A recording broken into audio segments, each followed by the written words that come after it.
Start our meeting. I pledge allegiance to the flag of the United States of America and to the republic for which it stands, one nation, under God, indivisible, with liberty and justice for all. Roll call. Supervisor Gunning. Here. Treasurer Rice. Here. Trustee Hope. Here. Trustee Melke. Here. Trustee Worley. Here. Trustee Lannon is excused, and Clerk Cody here.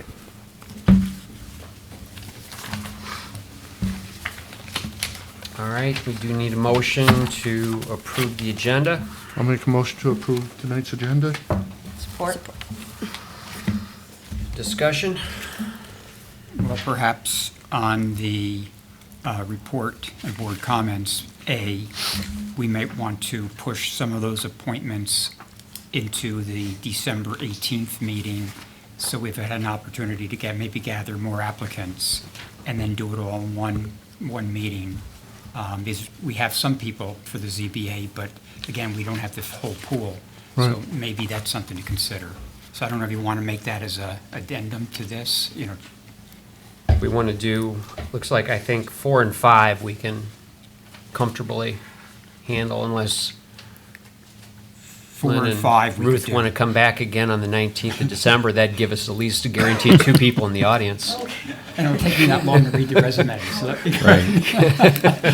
We get books and things before that. We can- So do we want to go ahead and do Yeah. 1, 2, 3? Let's 1, 2, 3 would be. table till the an eight- 19th? Is it the 18th or 19th, Bill? 18th, it says in our, 18th? Okay. Okay. And we will do 4 and 5 this evening. I'll agree. Okay. And you're going to support that change? Who was seconded? Yeah. Yeah, Lisa. Okay, so we do have motion support, further discussion on this. So this would be to take items 1, 2, and 3 on the board, the list of board and commissions, the appointments Yeah. for Planning Commission, Zoning Board of Appeals, and Construction Board of Appeals, Why don't we wait? and table those items until 12/18 at our next business meeting. And keeping 4 and 5, the Hannah's Bark Park Advisory Board, and the appointment to the Chippewa River District Library, keeping those on tonight's agenda. All in favor, say aye. Aye. All right, any further amendments to the agenda as we see it, or are we good to go? We're good. All right, all in favor of approving the agenda with the changes as we listed, say aye. Aye. Opposed? Okay. So at this point in time, we go to presentations, and this is going to be the Chippewa River District Library presentation by Representatives Ruth Helwig and Lynn Laskowski. You guys want to go right up to the old podium there? Okay. We're going to kind of do a little handoff here, so we'll each have a little part. So I'm Ruth Helwig, and I am currently the Vice President of the Board and the Chair of the Personnel and Policy Committee.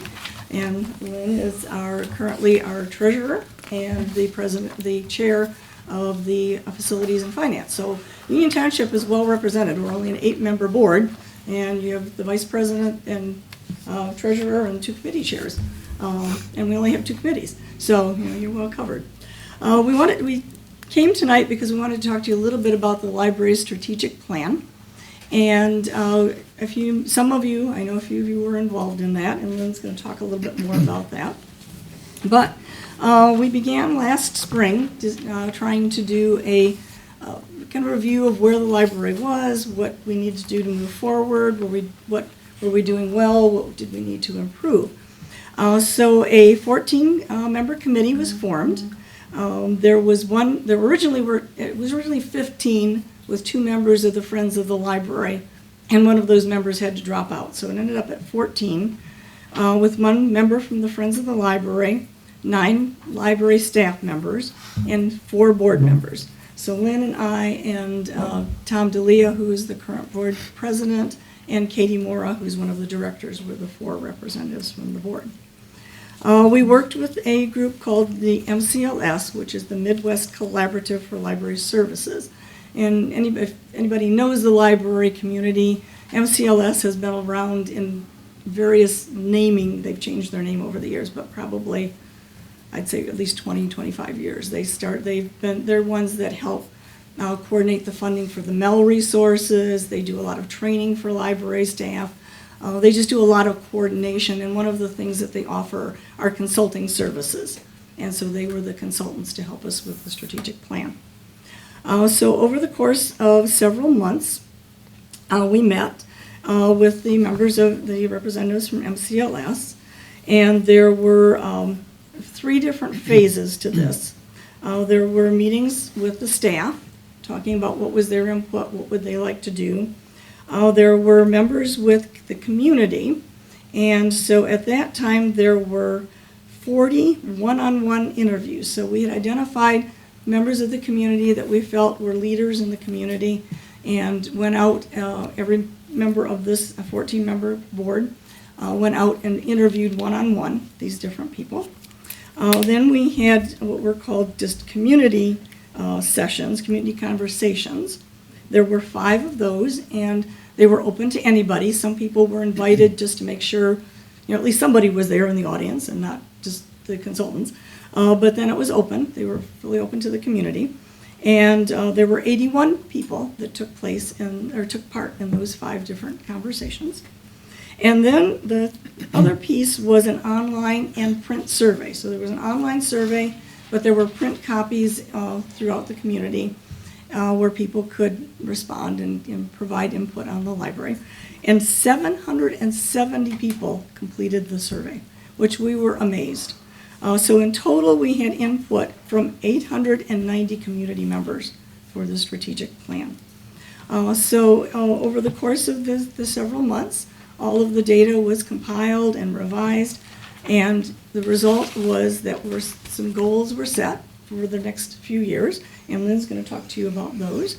But I'm just a couple of things that were brought up as part of these conversations are that community members in general were concerned about safety in our community.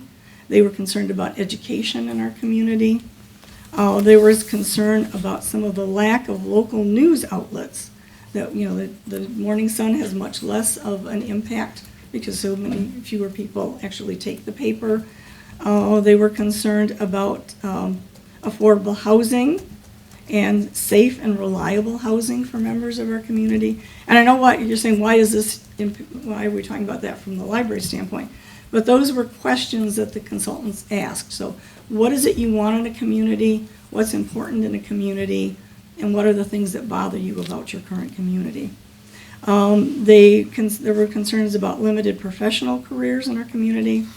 And this one, we talked about silos and a desire for more interaction among community members, because we have people doing things throughout the community on different boards and different groups in the cities and the townships, in the county, and many times we don't share that information with each other, and we're duplicating efforts in some cases. And so there was a desire to work for the library staff to work at trying to break down those silos and have more communication. And with that, I'm going to turn it over to Lynn to talk about some more things.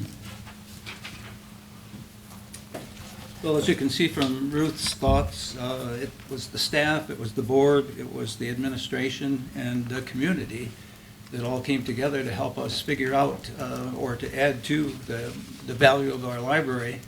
And with that great amount of input, including members of your board, we were able to put together some really, really interesting thoughts. We have 5 major areas that we would like to take on as our goals, but rather than talk to you about the 53-some entries under those 5, I want to mention just a few highlights. The first goal that we'd like to do is to remove barriers. And I know at first thought that means like handicap barriers and things of that nature. And that is definitely true. We've always worked on that, but we'll continue to work on that. But we'll also work on the barriers that are presented through the world of finances or one's financial abilities and all the other things that might go along with that. So what we'd like to do, for one thing, to make better access to the library is have a variety of easy drop-off spots and easy pickup of materials. And we think that would be very important for some people that would use that and enjoy the, let's say, the comfort and the security of that. We'd also like to work with evaluation of facilities, as we always do, signage and overall access, and improvement of restrooms, improvement of parking is always big. And even long-distance learning would be a significant factor, because we do have an excellent tech advisor, and we have the capabilities to involve ourselves in those programs. Also, what we would like to do is print handy guides to the library. When you come into the library, rather than fend for yourself or have to feel like you have to ask a question, which is fine, we'd love to give you a little handy guide that would point out different areas of the library and the things that are available to you there, and the help that we can offer to you for all of those things. The second area would be expansion of non-traditional collections, including a library of things, which is kind of interesting. And I know that budgets are important, so we want to stay within budgets, but it would be very interesting for someone to come to the library and have access to a room, which we would like to provide for meetings for clubs and for organizations, woodworkers, quilters, whatever could come and work with the materials, and also know that there would be sewing machines or a sewing machine there, or to know that there would be, I believe that they're the cutters for all of you that do scrapbooking and so on, those kinds of things. We'd like to provide those and make the library, let the library continue to evolve, and so that people don't think of it as just books and magazines and newspapers. We would also like to improve our area for large print items, so that the visually impaired and the rest of us seniors have an opportunity to work with some materials that are in a section that we can go to, and we don't have to go look for them in other areas. We also intend to have something that I'm going to call our supply area, where patrons of the library who already enjoy the benefit of a certain number of free copies on the copy machine for resumes and so on, but also you could pick up paper clips, staplers, paper envelopes, and even power cords and chargers that you might be able to use there in the library or even check out. We also now offer a cup of coffee. So if you're in the library and you want to take a break, come over and have a cup of coffee. Our third area that we would like to do, we would have taken on as in our strategic plan, is the increased visibility of the community, including a greater outreach to the patrons in smaller towns and rural areas. We would like to put together videos that can be shown in schools or be viewed by clubs, service clubs in the area, so that they can have a chance to see what the library offers. We would like to have greater distribution of the library magazines, so that you can see, in nice color and large print, what's happening, and have an idea of what's new at the library and what's continuing. We also are going to have bus trips for all first graders to have a chance to come to the library and be introduced to its, let's say, its wonders. We'll talk a little bit more about some of the things to see in a few minutes when Ruth talks about our new art program that's available now. We also would like to participate more in places like the Farmers Market and the Maple Syrup Festival. Our Shepherd Library is big in the festival, also included in the parade, the Beer Fest, and all kinds of opportunities for people to have a chance to see the library in action or to learn a little bit more about it. The fourth area that we would like to do is more collaboration with the community, including building greater partnerships with other community entities. And that would include, again, these are just a few items from these of the five. Continued partnerships with the different Friends of the Libraries, whether it be in Shepherd or Mount Pleasant or Rosebush and the others. Partnering with local visitors, conventions, Chamber of Commerce, so that we could have a common calendar or add to their calendar or be a part of their calendar. And also participate in groups, other non-profit organizations such as HATS. Maybe you're familiar with HATS. It's the Humane Animal Treatment Society, and show how the library can be a part of the programs and the ideas that they like to share with people. And finally, our fifth area of our strategic plan is the improvement of buildings in general and spaces. We've always tried to renovate or to build new for our buildings in the 5 members of the Chippewa River District Libraries.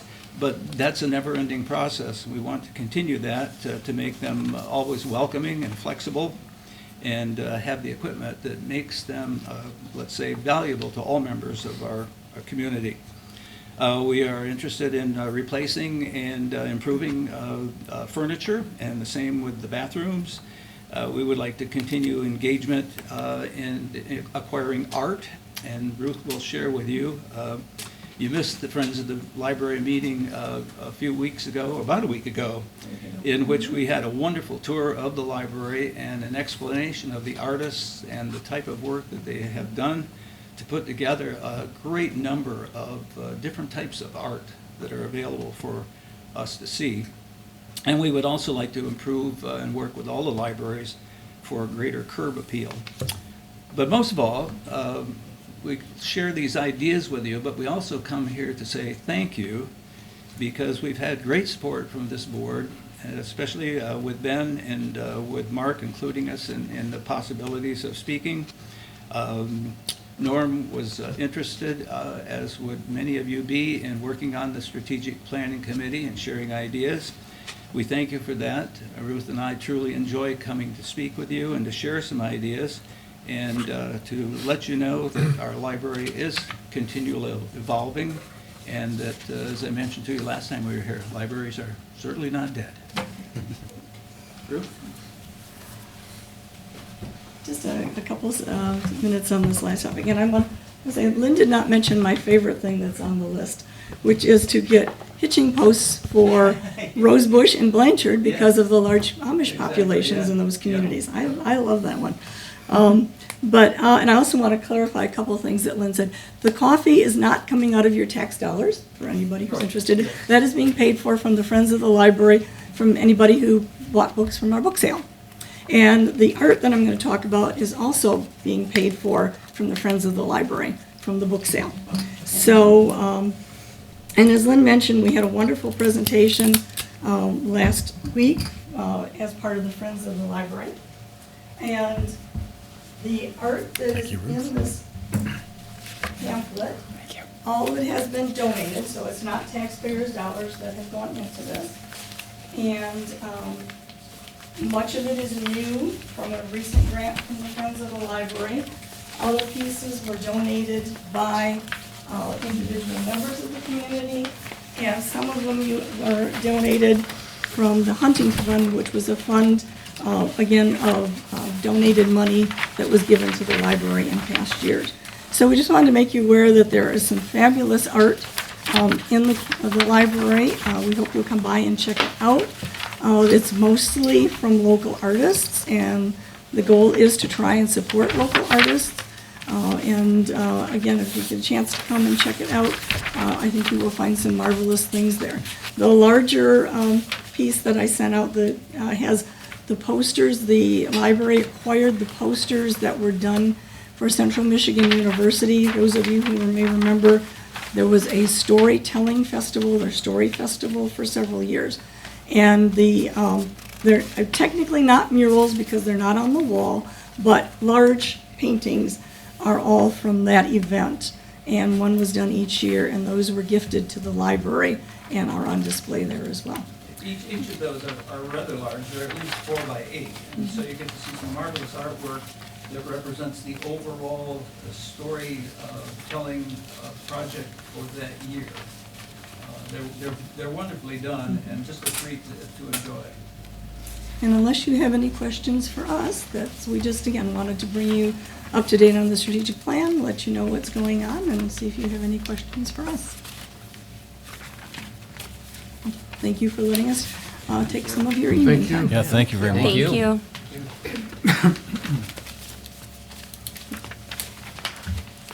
Very nice presentation, by the way. Thank you. Yeah, very enjoyable. It's nice to hear that you guys are still going strong, but also being really innovative and trying to keep, changing along with the times. So, kudos.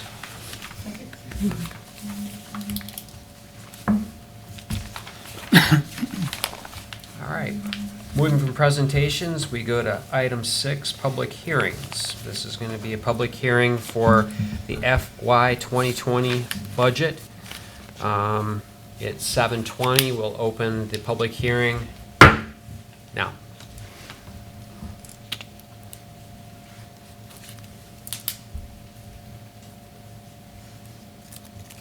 Would anybody like to come forward and speak on the budget? All right. Seeing none, we close the public hearing and move on to public comment. This is going to be restricted to 3 minutes regarding items on this agenda. This is an opportunity for comments only. Questions to the board will not be answered at this time. Would anyone like to come forward for public comment?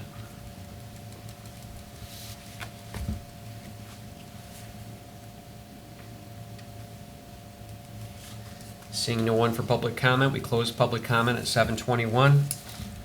And we move on to item 8, reports and board comments. Our first item is going to be the appointment to the Hannah's Bark Park Advisory Board.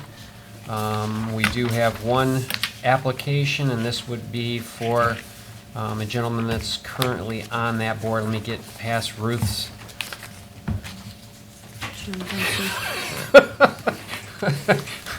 Resume here, if I ever see the end of it. John Dinsey. John Dinsey. Okay. So we'll need to have a nomination for John Dinsey, and this would be for the Hannah's Bark Park Advisory Board. Not looking at the list, that's what, a 3-year, or is it a 2-year? 2-year. 2-year. I would be happy to nominate John Dinsey for the Hannah's Bark Park Board beginning, I'm looking for the date here, January 1st, correct, of 2020? I have to go back. I'm looking. Okay. Get the That's paper right. one. Yes. Yes. Yes, I support. Support, yep. Okay. Motion, support, discussion. John's been on that for a decent number of years, eh? He's actually one of the original Originals. members of the Hannah's nonprofit organization, so he was instrumental in helping bring Mount Pleasant and the Union Township together on that project, right? So Okay. So this would then go to 12/31/21. Right. correct. Okay. Yep, 2-year term. Okay. Okay, I didn't, did you get a second on that, did we? Yeah. Yeah. Yeah. Okay, motion second, discussion on Mr. Dinsey. No, I agree, John B. He's done a lot in the community, and he was one of the original founders or initiators of this whole project way back with your board. So, yeah, definitely is a good person for it. Definitely. All right, further discussion? Seeing none, we put this up to vote. This would be to appoint John Dinsey to the Hannah's Bark Park Advisory Board with a term expiring of 12/31/21. All in favor, say aye. Aye. Opposed? Mr. Dinsey is continuing on that board until 12/31/21. This next one will be the appointment to the Chippewa River District Library. We have one applicant, Ruth Helwig. Let me get back to the beginning of her. Next time, Cut it down. you cut it down. Cover letter. Yeah. Okay. Wow. She's Okay. very thorough. Yes, she is.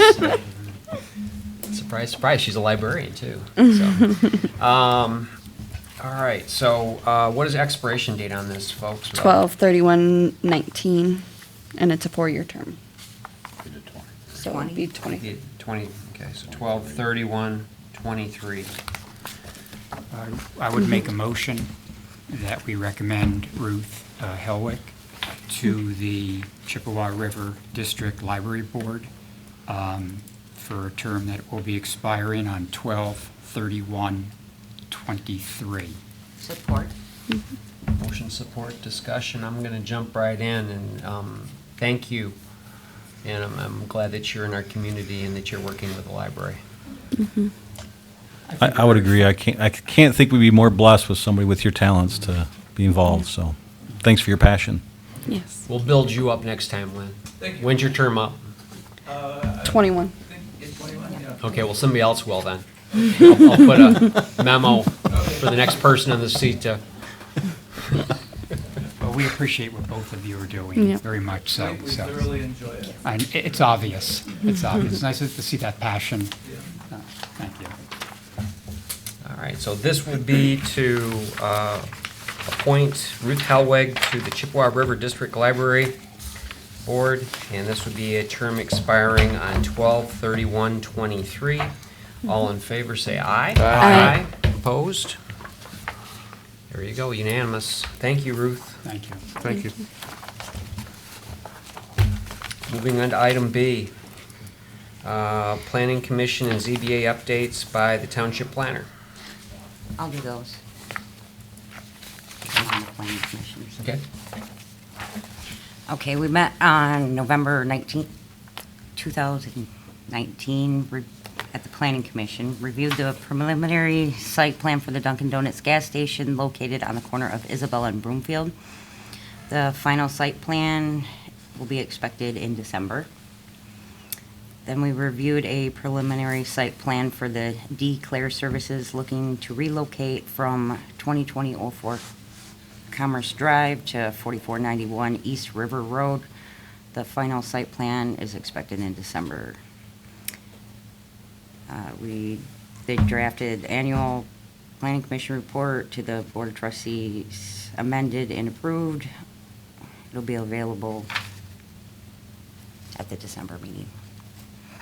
And at the ZBA, they conducted a show cause hearing for violation of section 8.4 automotive and vehicle storage located at 5116 K Street. Owner found in violation, given 90 days to remedy violation and be in compliance.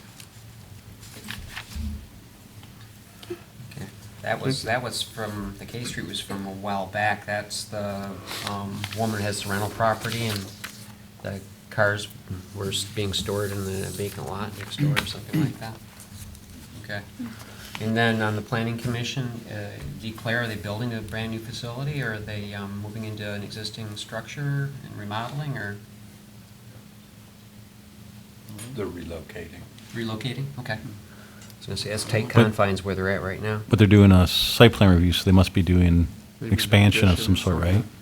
Yeah, but it's a relocation, but an activity building, and Right. they did a preliminary site plan at the last meeting, and just to get a sense of they're on the right track, and final site plan anticipated. So it's I like think- east of Dellfield, right? I had to miss the last planning commission meeting, I had the flu, so I don't. Is it east of It's got Delphield's east of across Dellfield. across the street then? Because Delphield's one north-south road. Right, but yeah, I mean, I would think it'd be east of Isabella and Del. We do, River, we do have right? some industrial zones back there, so that would make sense. Yeah, Yeah. I think that's where it'd be. I don't know, maybe I'm wrong. that'd be about right. It's 4491 River Yeah. Road. Well, good. Okay. Moving on to item C.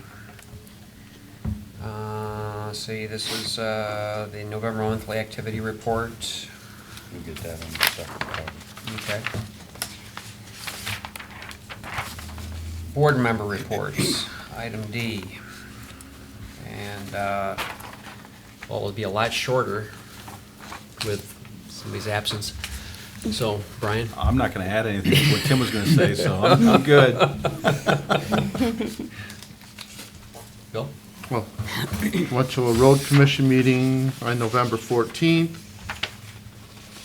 They talked a little bit about their new building. They're gonna get what their site plan, their architect is getting ready to get that moved forward. They had to increase the budget for the architect by $65,000 because of the changes where they were gonna originally build their building where they wanted to here on Lincoln Road, and then they switched over to where they're at now. So they had to make some changes there. Everybody knows about the four-way stop sign out here on Baseline and Isabella, or Baseline and Lincoln. They're also gonna add rumble strips there this spring on all 4 sides of the intersection. It's a 4-way blinking light now, blinking red. Talked about getting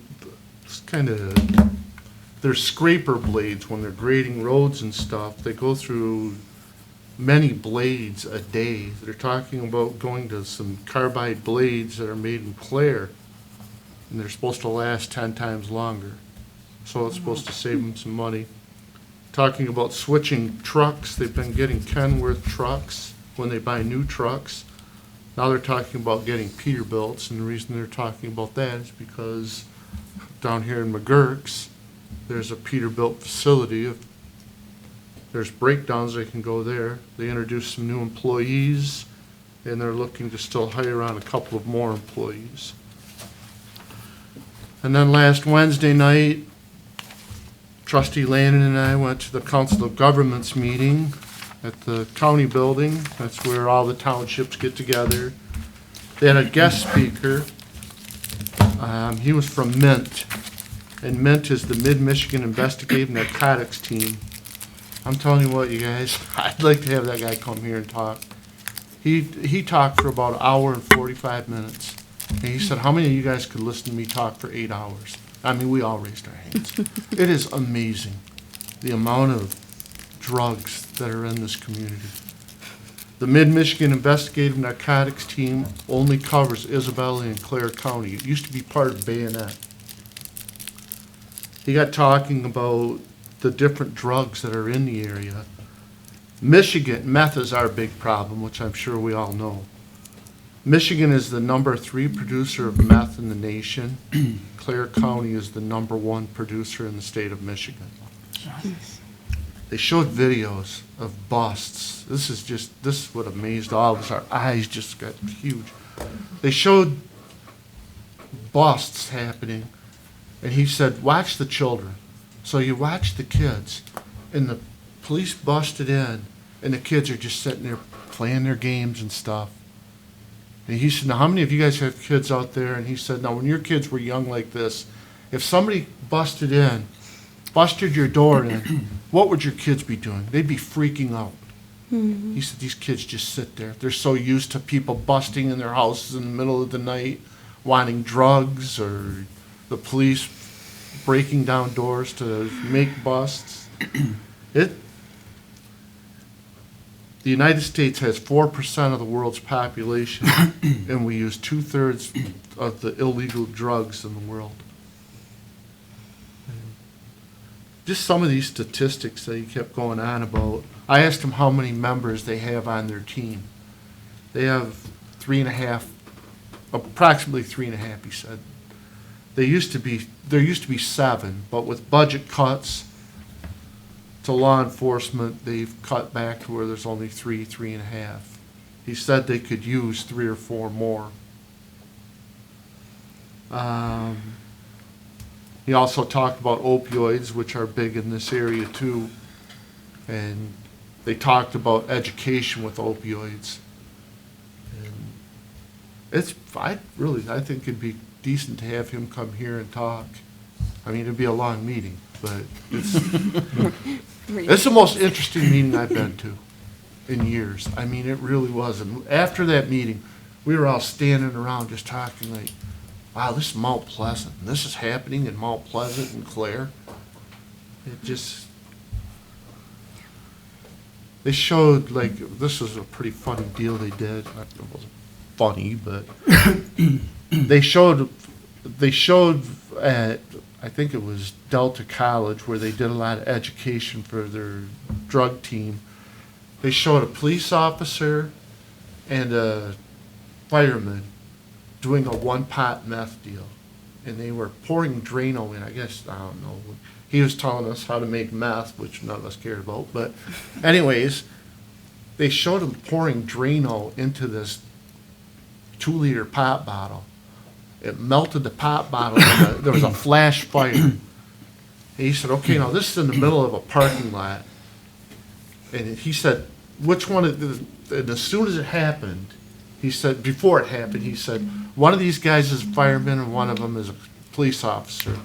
Which one is the fireman? So they pour the Drano in, there's this flash fire, and I mean, flames spread bigger than this room. And that cop, boy, he took off. The fireman just calmly got up, walked over and got sprayed down. And then he said, now imagine that in a house. He said, there's always trash around these houses, and it's just pretty amazing to watch. I mean, I think most of us had tears in our eyes when he showed the kids. So the main point he was getting across is don't try this stuff. They were talking how fentanyl, David Barberry was there, and David Barberry, the prosecuting attorney, he said people try fentanyl, and it's not like if you try smoking a cigarette, oh, this isn't for me. Apparently, if you try fentanyl, you're hooked right away. Norm, I'm sure you know a lot of it, So, anyways, that's all I have. I think I didn't that, take up as much time as Tim did. I can take up more time. I wasn't keeping track. It was engaging. No, Tim and I really enjoyed being there. It was I good- appreciated, Bill, everything you just had to say, and I think the public should be aware of the extent of the drugs in the communities, the effects on families, on children, et cetera. I started my career, so for about the first 8 years of my career, I worked in drug rehab, and I worked primarily with heroin addicts. So, I used to go into the inner city in Newark, and that was my job, working with heroin addicts on the street. I worked in a county jail, running group therapy with heroin addicts that were being rehabbed with an armed guard right outside the room, ready to come in if I needed assistance. And I heard stories and over those years that you wouldn't believe. The discouraging thing for me is that back then, this is the early 70s, we thought that we're going to nip this in the bud, the war on drugs and the Yeah. money went in and all the programs. And He there's talked a about that. lot of good stuff that was going on. But yet now, it's perhaps even worse because the addictive quality of the drugs that are out there now is so much more potent Yes. than what existed back then.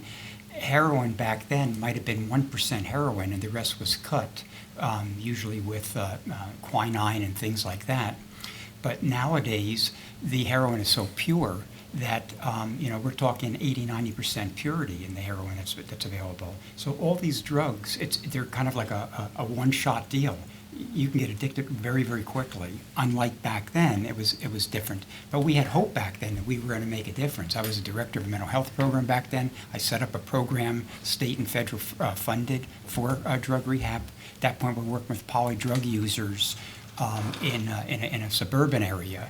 And, you thought that you were going to make a difference. And yet here we are, so many years later, and we're still dealing with the same problems and probably even worse.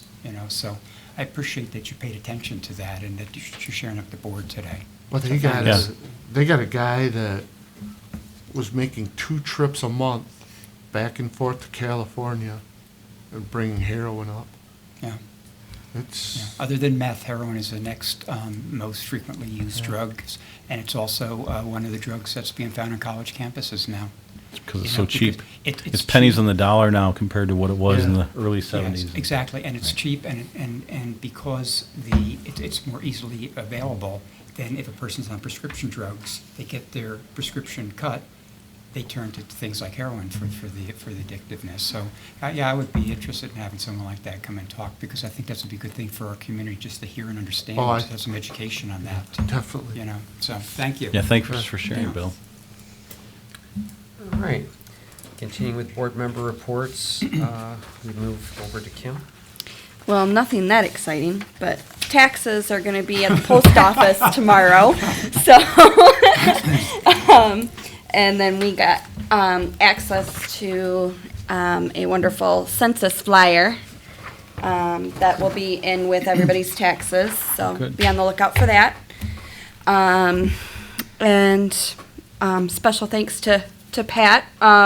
We took and the folding machine was breaking down, and she came over and she's like, "You need help folding? Thank you." So we got a bunch folded up today, so thanks, Pat. That folding machine was new, wasn't it? Yeah, but it's not meant for major, 4,000, 4,000 tax bills to go through.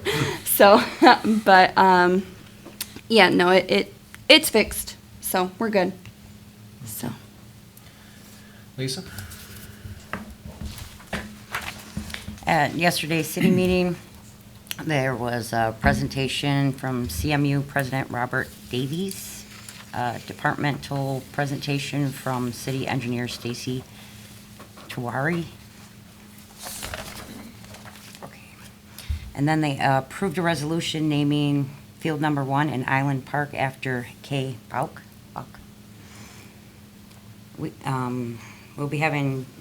They will be having 2 new commissioners starting 2020, Mary Alsager,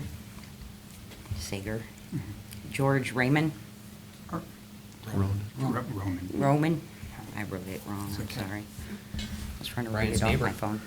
And then, Right? No, my landlord, though, Landlord, yeah. Oh, okay. for my business. Exactly. they rescheduled leaf pickup starting Monday the 2nd. So it was supposed to be last week or a couple weeks ago. They actually canceled it, and then everybody came in and was like, oh no, there's all the leaves in there, a safety hazard. So now it's Monday. They're gonna start.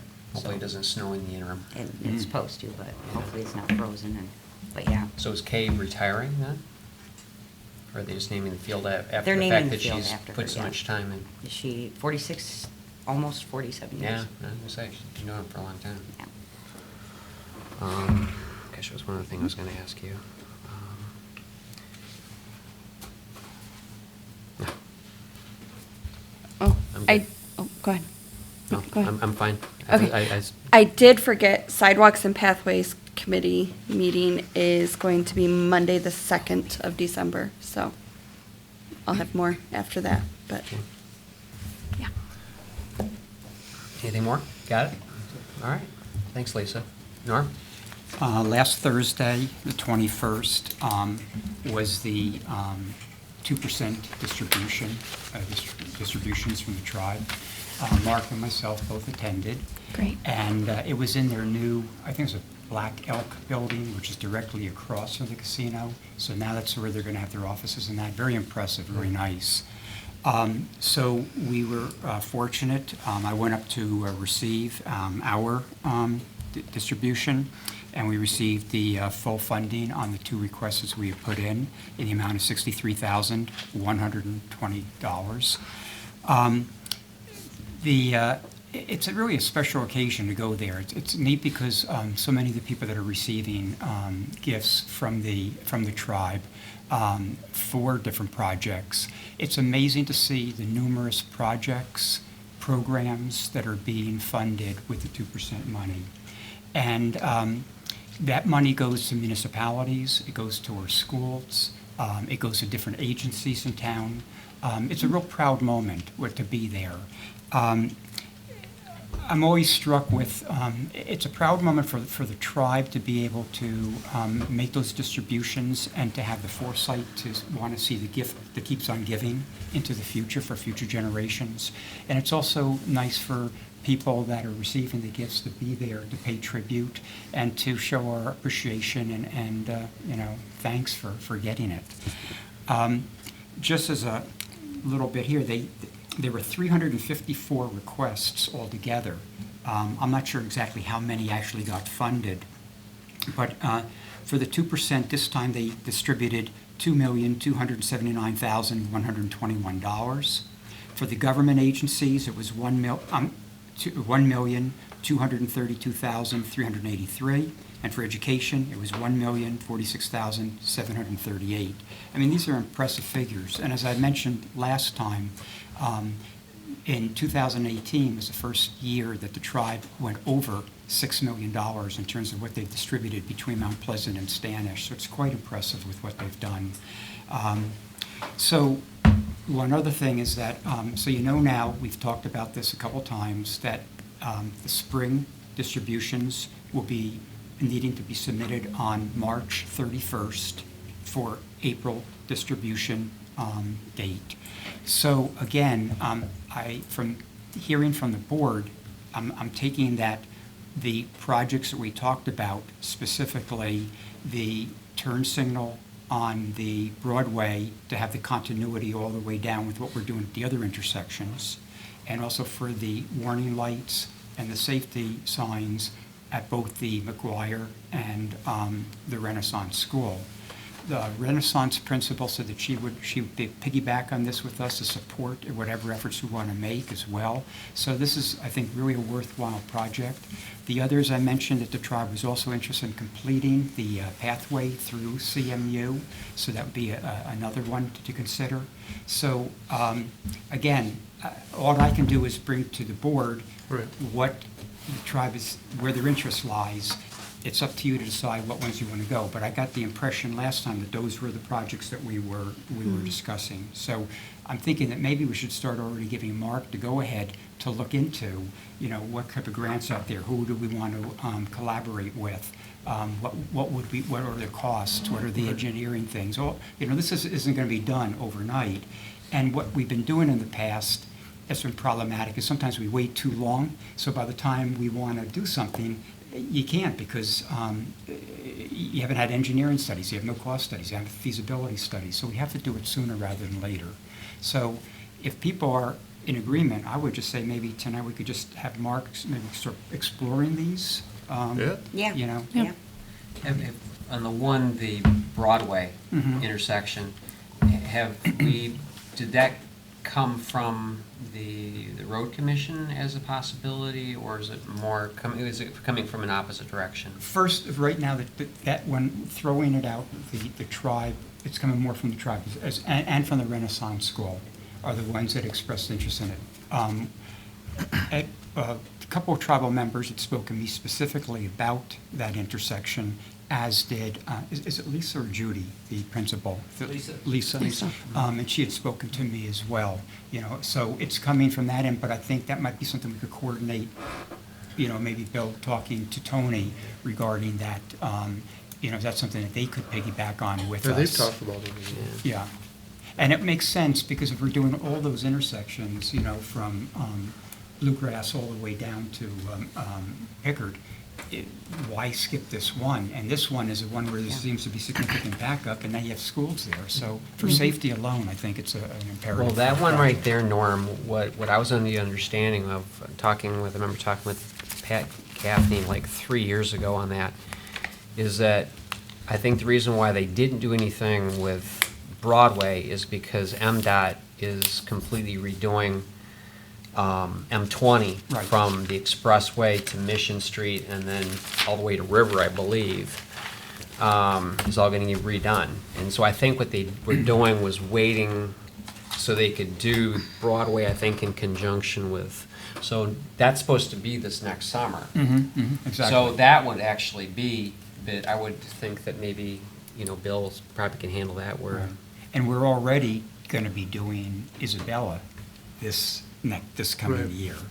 So we have the money there, it's already been funded, so everything's put in place. So to piggyback now and get the Broadway in there, I think makes all the sense in the world. And like I said, there's a lot of support for that project. I think it'd be a great one for us to do, Yeah, So, and that'll be a big project. yeah. And that's it. All right. I don't have anything. I did fail to mention that I had gone to the State of the University address. This was, about 3 weeks ago. And I just want to say how impressed I was with President Davies, how energetic he is and how positive. And, I think that, what I found with him is like a little story, I'm going to make it quick, is that my daughter graduated in this last spring from Central with her BFA.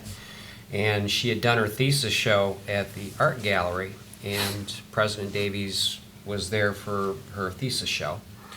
And after graduation, he walked over to her, recognized her, remembered her name, asked her how she was doing. He knew she was going to be going to Tennessee in the summertime. and then she was going to be going to Louisiana State University in the fall. And it amazes to me that, and you were there, Yeah. there was a lot of I was kids. impressed. There was a lot of kids. And for him to remember little things like that, but, he and his wife were like that. They Best want to grad- be part of the community. It was the best graduation I've ever been to because of his presence there. Oh, yeah. Yeah. I mean, then, of course, the whole interaction with the young man whose mother was supposed to graduate from Ferris State that same day, and she was a non-traditional student, had gone to school late in her life, and the young man, he sang the national anthem at the commencement, and to have the thought of that going on, and he ended up communicating with Ferris State's president, and Ferris State's president gave him the authority to present his mother Right. her diploma. Right. And it was just one of the coolest moments that I've seen. In national news. Yeah. And that kid, he was like, The Price is Right, man, when he saw his mom. I mean, his arms were going nuts and jumping up and down. And Remind me it was later, cool. I'll tell you what happened to that young man and what he's doing now with his voice. So, doesn't need to be here, Okay. but it's a great story. All right. Well, moving on to consent agenda. We'll need a motion for consent agenda. I make a motion that we approve the consent agenda as is. Second. Motion second. I had an discussion. opportunity to go through all the accounts payable, and everything looked good. All right. Good job there, Kim. I just signed the check. All right. So, any further discussion? No. Okay, seeing none. All in favor of approving the consent agenda, say aye. Aye. Opposed? Consent agenda approved. We move on to our first new business item. Item A, and this is going to be to consider approval to consent to revise plat and approval of a petition for abandonment of a portion of May Street to facilitate the development of property owned by Fisher Transportation Companies and to further authorize the township manager to sign all documents. We have a representative here, I believe, from Martin Fisher. Hackett. My name is Paul Blanco, excuse me, from Martin Hackett. We are attorneys for the Fisher Companies overseeing this project. And I was here not too long ago, actually, on a similar plat, well, not a similar plat revision, but the same idea, which one is proceeding slowly since it was approved by the court and they're doing their plat map with the state, which is this whole other thing. So I'm just going to be brief. The Fisher Companies, Fisher Sand and Gravel, all that stuff, right over there. May Street is, runs through a portion of the Fisher Sand and Gravel sort of complex, I guess, is the way. That road's never been developed again. They just have their stuff built around it, but not on the road because it's platted. And eventually, they're going to have some plans, which I'm not privy to, but which would, I'm assuming, come before the planning commission if and when the time comes. But as a precursor to that, they wanted to abandon and vacate the portion of May Street that runs through their properties, where they're the adjacent property owner on both sides. There's a portion of May Street that's to the west that will not be affected, that has some houses on it. I guess you get to it off Rogers Street, right across from the Road Commission building, and that will be untouched. The Fisher Companies will give the Road Commission a specific little easement to turn around their plows when they deal with that property over there, so we already cleared that with the Road Commission, and they're fine with that. And we talked with Union Township's new attorney, whose name is evading me, and I was trying to look it up while I was here, and I can't remember it. The guy who used to do it, he went to the JAG program, I believe, Yep. in the Air Force. So he talked to us about this, and his main concern for Union Township was that you guys have some drainage easements over there, and he wanted to make sure those were preserved. And that's fine by us. That has nothing to do with the abandonment issue, because, and I'll explain that really quickly in a minute, but that will have to do with the road vacation through the courts. And in the order we do for the road vacation, we expressly reserve all easements, all recorded easements. And we say, but we can always, by agreement with you guys, move them around if need be at our expense.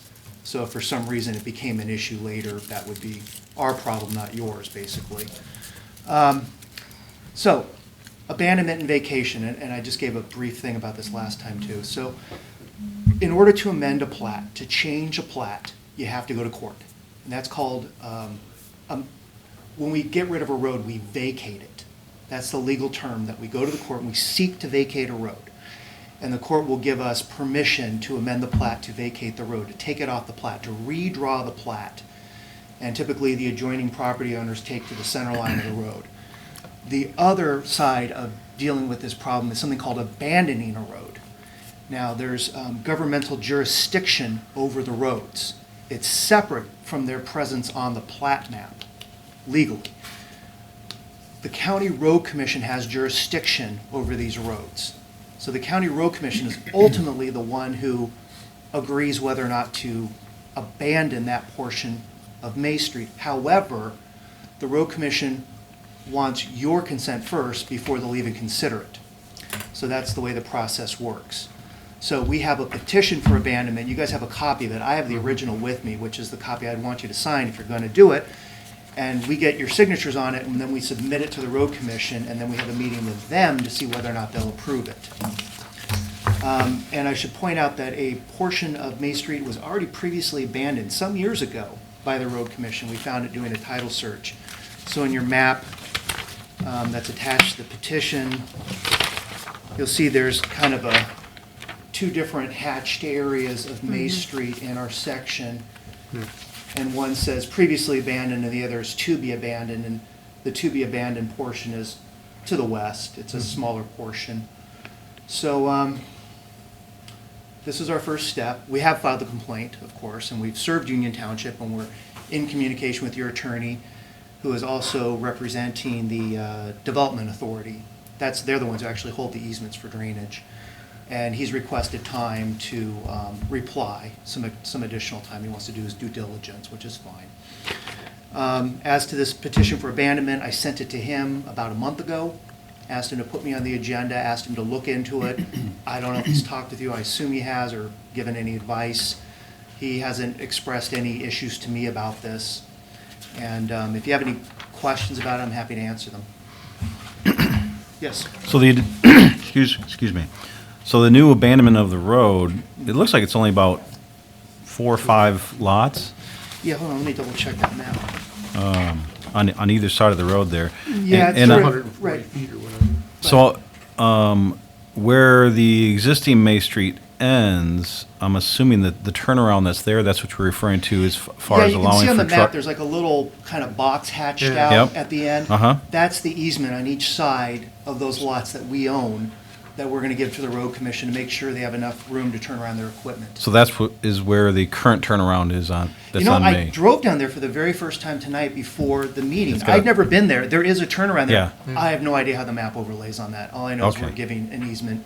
Because that was to the Road basically at the Commission. end of the homes was the turnaround. Right, right, That's yeah. what I was assuming, that's where that was lying, right? It was dark and it wasn't well lit, and I wasn't even aware it was back Yeah. there until I slowly edged the car back there. But yeah, there's a pretty substantial turnaround there. So, but we wanted the Road Commission to have no issues with getting their equipment down there and back. And, Same with fire, I would assume, too. yeah, so Right. we had cleared that with them some months ago. We said, will you accept this? Because, we can grant them an easement, but they don't have to take it. So that's adequate.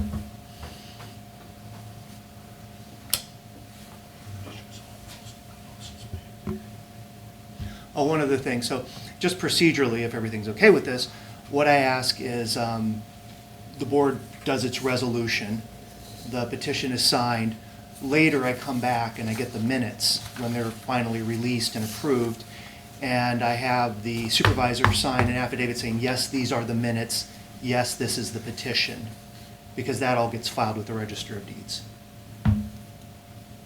along with the Road Commission resolution, which will eventually come. If I may. So Mr. Blanco represents the counterparty in this transaction. And what's being asked of you tonight are 2 things. One is consent to vacate the plat, and that takes us out of the legal proceedings. that Mr. Blanco mentioned have been filed. There's a case number, and Sir, that takes us out of that. I hate to interrupt you, but I really should right now. I'm not asking you to approve the vacation. Well, I'm asking the board to. Oh, with okay. all- I was gonna say. As I haven't say, narrowly you defined- represent your side. Okay, fine. The counterparty. Fine. And so what we have in front of you today, my office, our attorney, working with Mr. Blanco's office, is indicated as very similar to what we did with Four Hacks. Two distinct things going on. One is to vacate the plat, and that's to get us out of it's one of the options to get us out of the court filing. And then the other is the abandonment of the road, which is indicated is in conjunction with the road commission.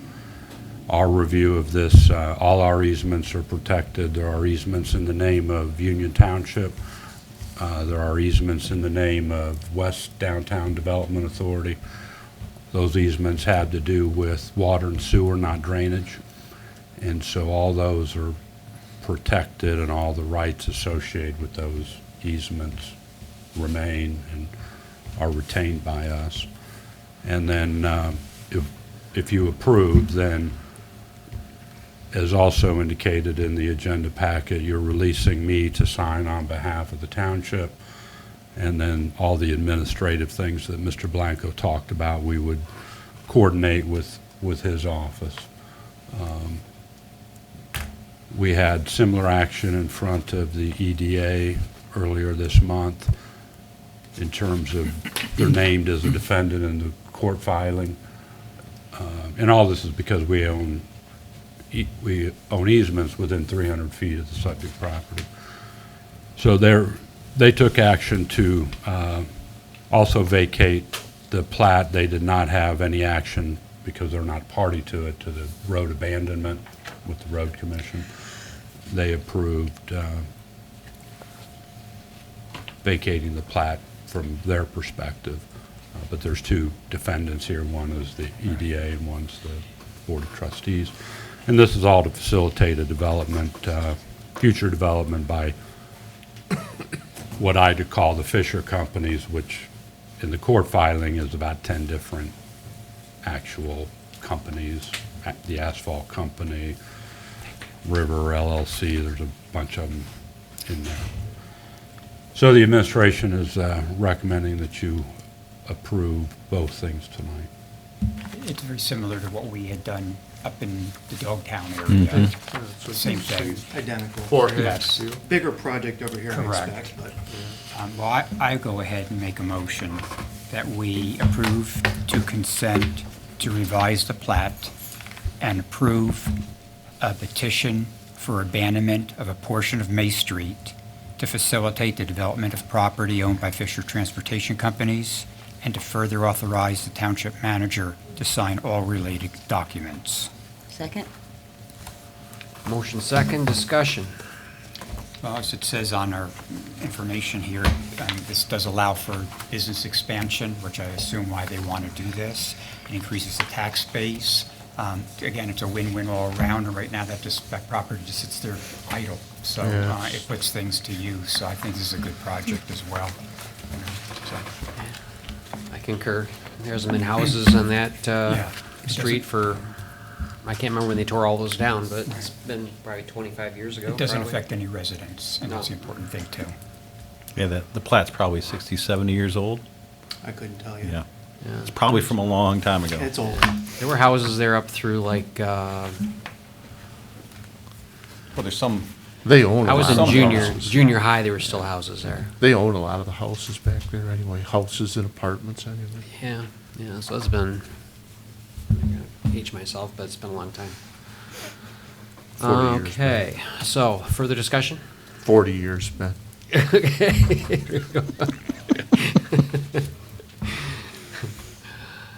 Okay, motion second. So this would be to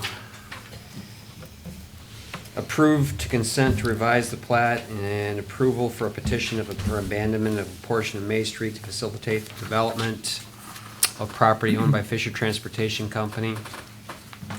And to further authorize the township manager sign all documents. All in favor, say aye. Aye. Opposed? Motion carries. Thank you very much, Mr. Plattman. I have to stop myself from saying, Your Honor, may I approach the bench? I have. Every time we see you, I the think you have a original plat. Abandonment petition that was signed by all the adjoining property owners, which are basically the representatives of the Fisher companies. On the last page is the signature section for you guys, and then attached to that will be the same exact map description that's attached to your packets. And then I'll approve that with you when we get to the point of doing the affidavit. I'll submit it to you and the township attorney. We'll get the signatures and get it back to you. Yeah. Okay, great. Thank you. Thank you. Thank you. Thank you. All right, moving to item B. This is a board approval of the FY 2019 budget amendment number 2 for the general fund, fire fund, sewer fund, and water fund. So the paperwork for this starts on page 53 of your agenda packet. This is, as indicated, the second budget amendment for FY19. The first one was done this past summer. We do the second one annually as we're kind of gearing up and starting to close the books for the fiscal year and start preparing for the audit. There's a lot of detail in your agenda packet. I'm just going to hit some of the highlights. There's 4 funds that are being amended: the general fund, the fire fund, the sewer fund, and the water fund.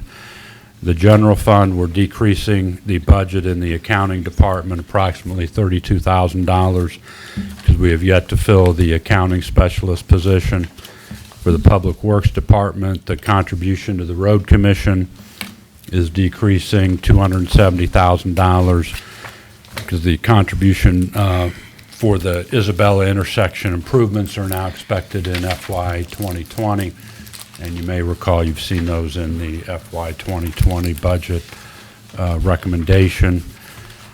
The Parks and Recreation professional contractual service budget's being reduced by $30,000 for seal coating and fence repair that was paid for by 2% funding earlier this year. The planning department, $80,000 reduction because we have yet to fill the economic and community development director position. We hope to have that filled by the end of this year.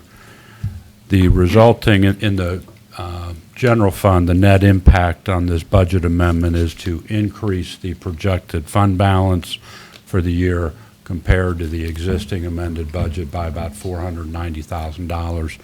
So that's an addition to the fund balance. As it relates to the fire fund, on the revenue side, $5,800 of funds, increased funding for fire protection assistance that we received from the state in support of state-owned buildings that exist here in the township. We're decreasing revenue by $30,000 in the fund. We had anticipated selling the old fire truck yet this year as part of taking delivery of the new fire truck. That's not going to occur till 2020, so we're reducing FY19 revenue from the sale of that asset. It is budgeted for in FY20. And then the cost of the fire truck, which is currently sitting in the FY19 budget, we're reducing the budget for that as we anticipate taking delivery of that in 2020. That's $478,000 for the fire truck. The net impact on the fire fund from this budget amendment is to, again, increase fund balance by $489,000. The bulk of that is just moving over to FY20, and it's part of the FY20 recommended or requested budget. Highlights from the sewer fund. On the revenue side, we're decreasing the budget contribution, the budgeted contribution that we anticipated from the EDA in the amount of $200,000 in support of pump station number 1 rehabilitation project. That's a project that You may recall we put out for bid earlier in the year. Bids came in quite a bit higher. So we put off that project. We're rebidding it this fall, and we have included it in the FY 2020 budget. So since it's not being done in 19, we're removing that from the budget. We're also increasing interest earnings in the sewer fund by $30,000. So that's part of the budget amendment. Capital projects on the expense side, again, the pump station number 1 project, we have that now for 2020. It is part of your 2020 recommended budget. And the screw pump project, the 3rd screw pump over at the wastewater plant, is part of the FY 2020 budget now, so we're removing that from FY 19. The net impact of this budget amendment on the sewer fund is to increase projected year-end balances by just under $251,000 compared to the existing amended budget. On the water, in the water fund, increased revenue by $18,000 in total. It's a combination of interest income, fines and forfeitures, and connection fees, anticipating more revenue between those 3 items. On the expense side, new equipment that we thought we would be able to be getting this year, ground radar equipment. We haven't had an opportunity to address that, so we moved that to FY 20. So we're reducing the budget since we won't be taking on that project. On a net basis, when you look at all the various line items, and some of them, there's many line items that are being amended, some of them are small, I haven't bothered to mention them.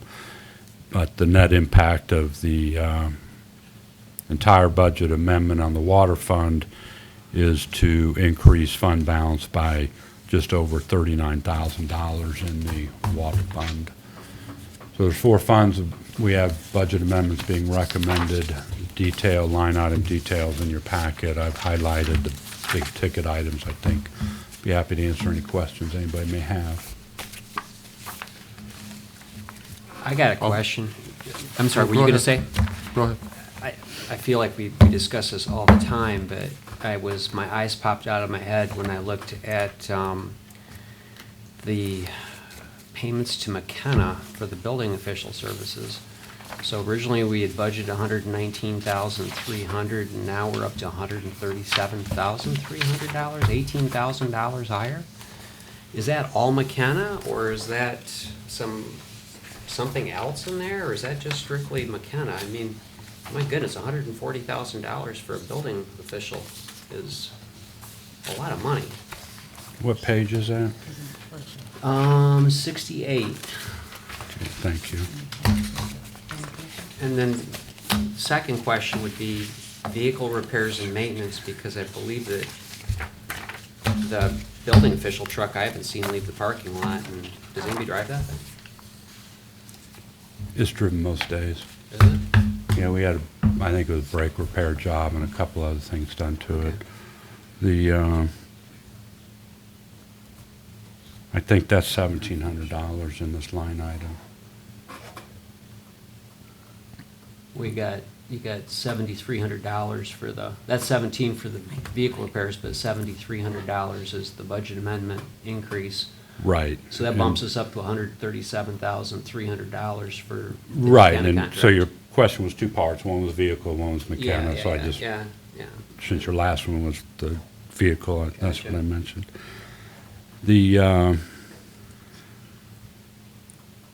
That is what the notes say, and I'd have to defer to the finance director and maybe be given an opportunity to get back to you on additional detail.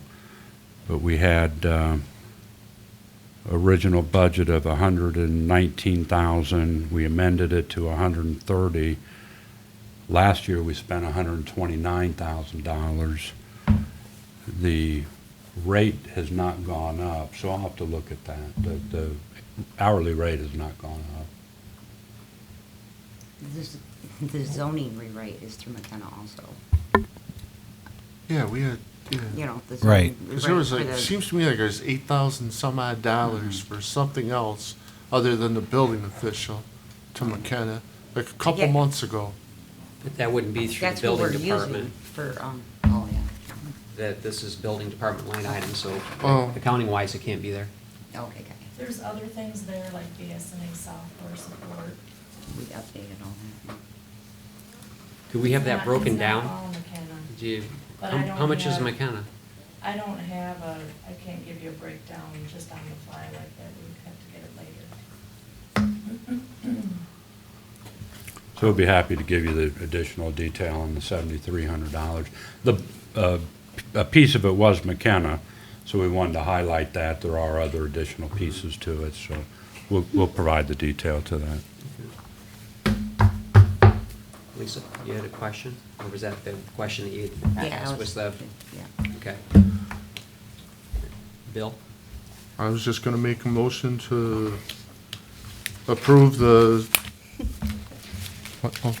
I was gonna make a motion to approve the fiscal year 2019 budget amendment number 2 for the general fund, fire fund, sewer fund, and water fund. Support. Further discussion?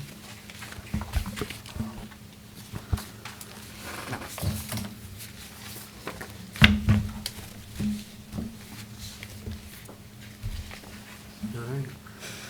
So this will be to approve the FY 2019 budget amendment number 2 for the general fund, fire fund, sewer fund, and water fund. All in favor, say aye. Aye. Opposed? Nay. I would like to see the breakdown on the other before I made a vote on it, so that's the reason why I voted nay. All right, item C, resolution to set board pay FY 2020.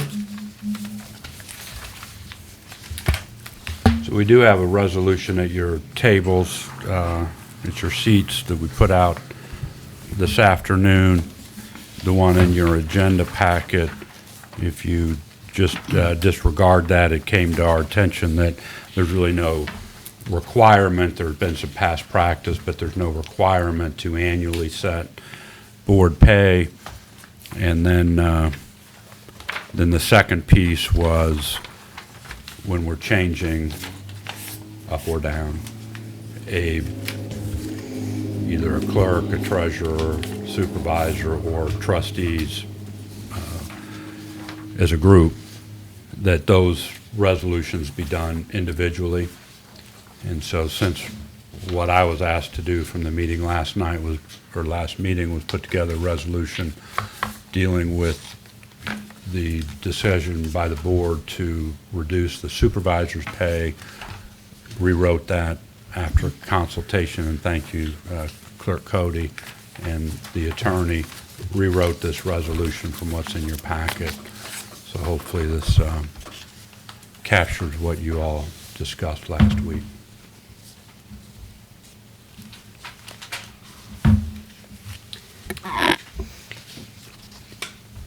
I have One- a quick question before we make a motion, is that if you're diminishing that role, there is something that they put in the governance manual, I think in 2000 and,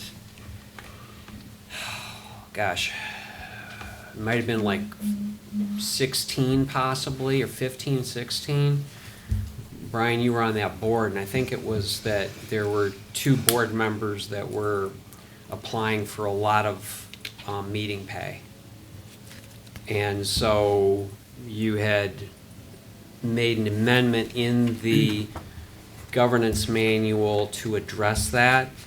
But if you're diminishing the role of the supervisor, there is a clause in there that says that the supervisor cannot claim any meeting pay for a meeting during regular business hours. Right. Right. So, if, for instance, on December 2nd, we have a meeting with the city, an intergovernmental meeting.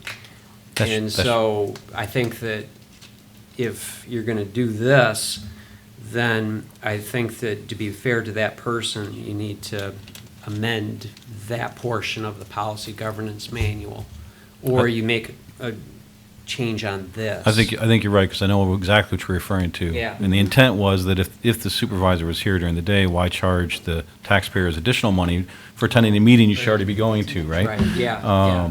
And because at that time, there was some liberties taken by some that was Yeah, yeah. more than they should have as Mm-hmm. far as meeting I pays. think also that the charter does require, statute does require that the supervisor attend those meetings. So I don't think that, since, I believe that that's part of the sort of job description that's inherent in terms of the stature for the superintendent, supervisor. So if that being the case, they cannot be putting in for per diem for those meetings. So, You're talking board of review. I'm Board of talking, review. Yeah. I'm talking otherwise. yeah, but I'm also Yeah. talking board review. Yeah, and that was what I was gonna find out, Yes. and that, or was gonna say is, did we ever find out, if the supervisor, like, if we went with this, if the supervisor can actually claim the Board of Review due to, the meeting pay due to it being a statutory duty? I didn't know if we'd, Well, I would Ever found recommend that anything we out go about ahead with what we have kind of agreed to already and ask Mark to check on that. Because if it violates the state code, obviously we can't supersede the state code, right. in which case that clause would become void. Right. And then I think the 12,500 would be the salary that we've agreed to. In terms of the additional meetings, you're only talking, I believe there's 6, so 6 times 125, it comes to about $700. I mean, you can add that or not, but that's required anyway, I believe. So something we're going to check. But that is, I believe it is required that the supervisor has to attend, or is required to attend, because that supervisor is the secretary of those meetings.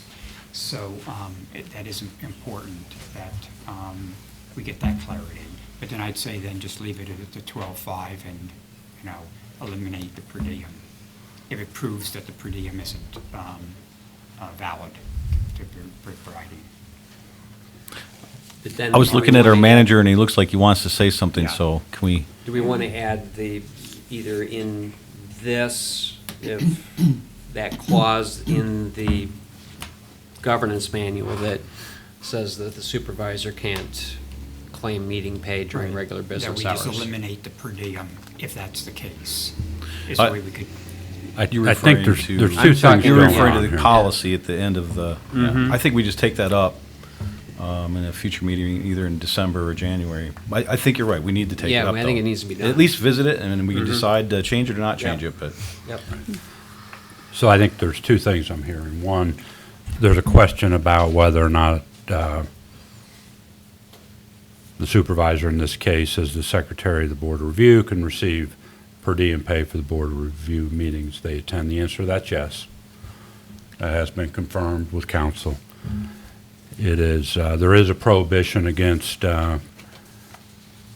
receiving per diem for attending Board of Trustee meetings on top of a salary, but the Board of Review is not a Board of Trustee meeting. So, as this resolution that's on your desk is written, you're good Good to go, Okay. Okay. assuming that you all, and you Yes. instructed last week to pay for that Board of Review per diem. Right. So, the other question being, yes, there is language in the governance policy about about receiving per diem meeting pay for such things as the interlocal government council. That will need to be addressed, and I can bring that in front of you to provide an opportunity for you to either amend that policy or not, whatever you want to do. I'll check that policy. It does go through an annual review, because every policy does, so I may just wait until that one comes up on the calendar to review, unless you'd like me to do it sooner. I'd hate to miss it, but Probably should be done sooner rather than later, I would think. It's not like Can you let difficult us know about. when that is? Yeah. And, you know, Yeah, if I'll it's be sooner happy than to do later, that. okay. it's fine. Yeah, because if it's too far away, But I'd if rather it's too address it far while out, it's we kind of have to- fresh, because I think it's a good point. In fact, I I made drafted, a note, I so it'll be drafted back most in of that front of you. policy, so I have the original document, and I don't know if Township ever got it. And you always have the option to put in for a meeting, the With per board diem approval. pay or not.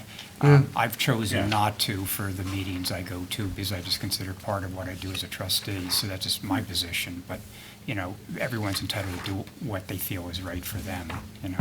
So I'd like to make a motion then. So effective 12 PM on November 20th, 2020, supervisor's pay will change to $12,500 per annum, and the supervisor will also be entitled to board of review member per diem pay. Support. Further discussion?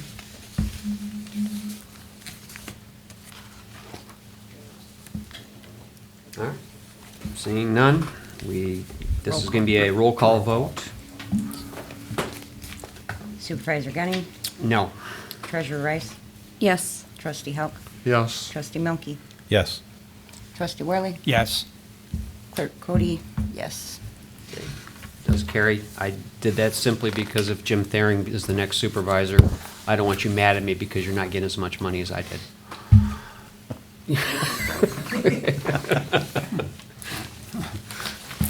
That's one reason. All right. Item D. Policy Governance 2.8 Emergency Township Manager Succession.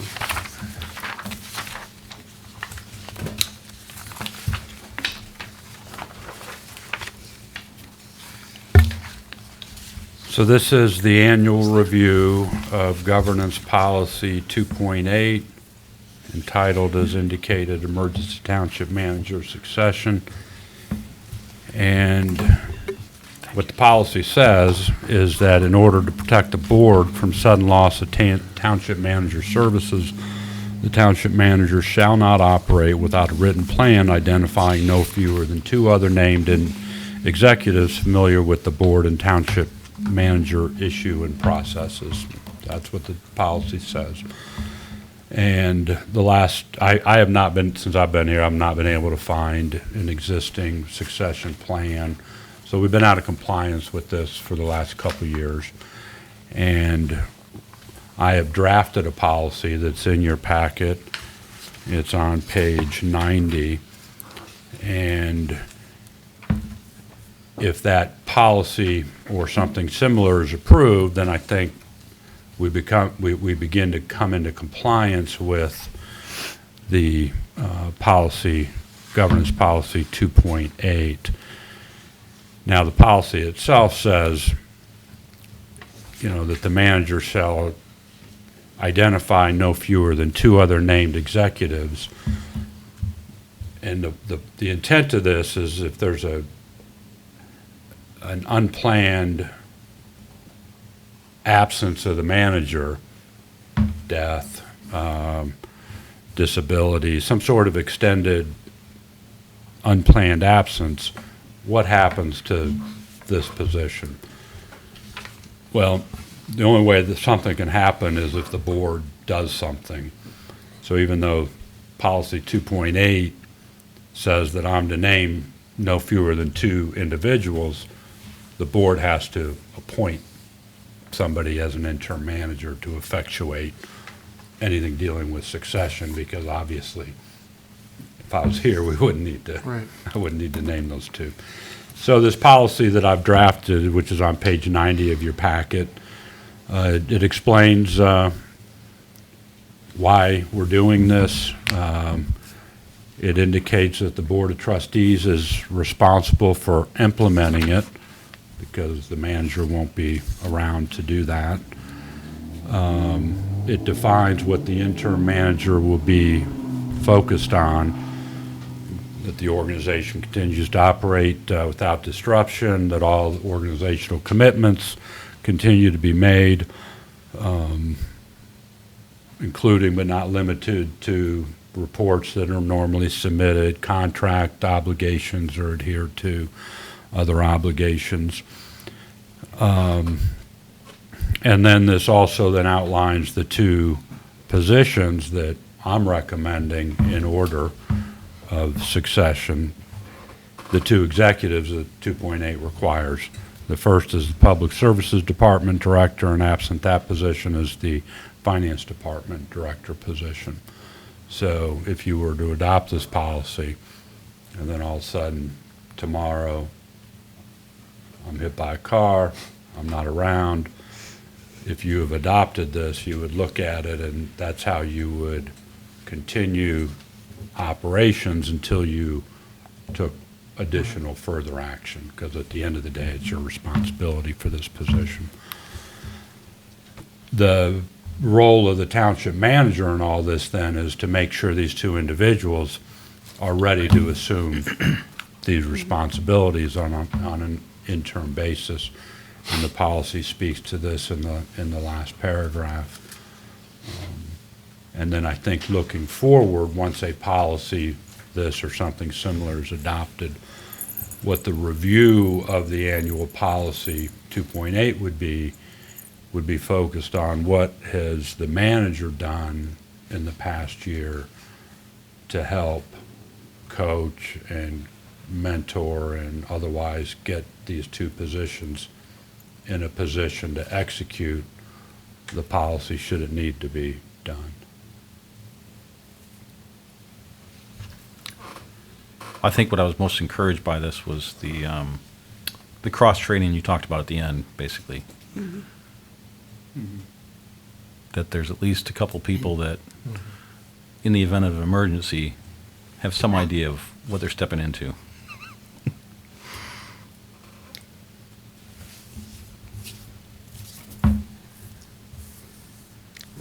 In speaking with people, I got the impression that we liked the policy, but that we felt more comfortable flip-flopping the two positions, being that it was felt that the finance department director more closely emulates what the manager responsibilities are, fiduciary and budgetary. Right. And that would be a better fit, and then having the public services department director to succeed that person if that person's not available. So I'm looking at it in terms of the positions, because the personnel, the specific people can change. Right. But we're coming up with a policy in that regard, and having spoken to folks, that was the consensus I got in hearing. I just want to make. Yes. Yes. Is that the case? So I think the agreement was that we liked the whole thing. We definitely want to have a backup. I agree with you, Brian, having the ongoing training to make sure people are prepared, or kind of a civil defense plan in advance. I like that, you know. But I believe just flip-flopping and having the finance director to be the person first in line of succession. Yep, I agree. Agreed. And that's fine, it's all up to you. Just recognize that in terms of maintaining daily operation, your public services director is always going to have more knowledge of a broader breadth of the operations of the organization. But with that recognition in mind, it's your policy. And I would hope that the two would be working in close Together. harmony should there be Right. an emergency, you know. I mean, I think that's what we should always be prepared for. All department heads should be working together, you would hope. Exactly. I mean, we should all be in this as a team. We don't need to vote on this, then just flip-flop them. You do want to approve the policy Yep. because it's, Okay. Right. Yep. and you can make a So- motion to approve it by flip-flopping them or adding or Is that what subtracting you want to do? language. Sure. So, you want to do it? Okay, wait, hang on. Nope, you do it, I don't got the page here. I got the next page. There's no, just make it up. Make it up? No. Well, I mean, you can just make it, You have right? it. There's no, I'll make a motion to approve the township manager's succession plan with the changes A and B be switched. Procedures of succession, then you're saying is that the finance department director flip-flops with the public services department director? Yes. And that would be your amendment? Yes. Okay. So, we need to have a second on this. I'll support it. Go ahead. No, go ahead. I'll support. All right, further discussion? All right, so the motion is to approve the emergency, policy governance 2.8 emergency township manager succession with an amendment in the item titled procedures for succession, moving the finance department director into line item A and public services department director into line item B. All in favor with that, say aye. Aye. Opposed? Motion does carry. Mark, thanks for taking the initiative on that. Thank you, Mark. All right, next is going to be Board of Trustees Annual Review of Board Governance Policy 3.8. Thank you, Lynn. Thank you. Board Committee Principles and Policy number 3.9, Board Committee Structure. I combined these just for ease. They're both related. They both are 3.8 and 3.9 are both due to be reviewed in November. At its highest level, 3.8 states that board committees, when used, will be assigned so as to reinforce the wholeness of the board's job and so as never to interfere with delegation from board to township manager. So the point is there, you don't want to be delegating to committees what you've got the manager doing. And then policy 3.9 states that a committee is a board committee only if its existence and charge comes from the board, regardless of whether board members sit on the committee, and that only board committees are those that, which are set forth in the governance policy document, and you list some boards in there. And unless otherwise stated, a committee ceases to exist as soon as its task is complete. I'm only aware of one committee that exists here in the township, and that is the Sustainability Committee. And I mentioned this in the memo. That was created in 2009, January 2009. The minutes of that board meeting don't indicate what the charge of that committee is, so it's hard to discern if its charge has been met. And if it has, then per your policy, it should no longer exist.